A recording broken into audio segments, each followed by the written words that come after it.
মোহাম্মদ ইউনূস, জন্ম ২৮ জুন ১৯৪০, একজন সামাজিক উদ্যোক্তা, সমাজসেবক ও নোবেল পুরস্কার বিজয়ী। তিনি ২০২৪ সালের ৮ই আগস্ট থেকে বাংলাদেশের অন্তর্বর্তীকালীন সরকার প্রধান উপদেষ্টা হিসেবে দায়িত্ব পালন করছেন। তিনি ২০০৬ সালে গ্রামীণ ব্যাংক প্রতিষ্ঠা এবং ক্ষুদ্র ঋণ ও ক্ষুদ্রবিত্ত ধারণা প্রেরণার জন্য নোবেল শান্তি পুরস্কার লাভ করেন।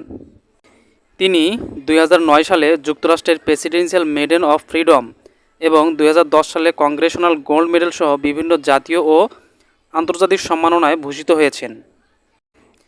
আপনি জেনে অবাক হবেন যে সারা বিশ্বে মাত্র ৭ জন ব্যক্তি আছে যারা একই সঙ্গে ৩টি পুরস্কার লাভ করেছেন।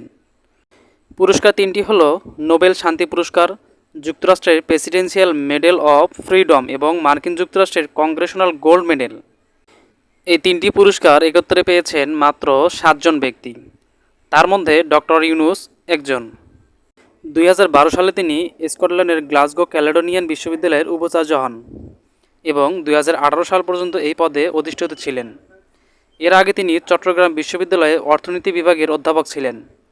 তিনি তার অর্থকর্ম সম্পর্কিত বেশ কয়েকটি বই প্রকাশনা করেছিলেন। তিনি গ্রামীণ আমেরিকা ও গ্রামীণ ফাউন্ডেশনের প্রতিষ্ঠাতা বোর্ড সদস্য, যা ক্ষুদ্র ঋণকে সহায়তা করে থাকে।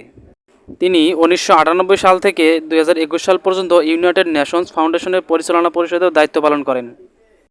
২০২২ সালে তিনি উন্নয়ন আন্দোলনের জন্য স্পোর্টস তৈরি করতে গ্লোবাল স্পোর্টস ফেডারেশনের সাথে অংশীদারিত্ব করেছিলেন।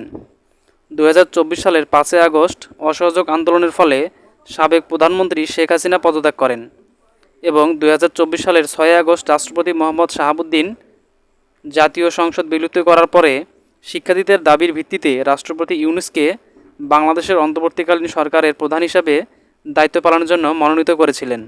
তিনি ২০২৪ সালের ৮ই আগস্ট গণপ্রজাতন্ত্রী বাংলাদেশের অন্তর্বর্তীকালীন সরকারের প্রধান উপদেষ্টা হিসাবে দায়িত্বভার গ্রহণ করেন।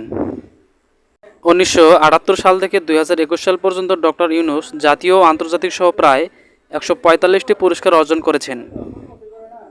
দর্শক, এই ছিল আজকের ভিডিও। ডক্টর ইউনূস সম্পর্কে আপনাদের মতামত অবশ্যই কমেন্ট বক্সে লিখে জানাবেন। সেই সাথে চ্যানেলটি অবশ্যই সাবস্ক্রাইব করবেন। ধন্যবাদ।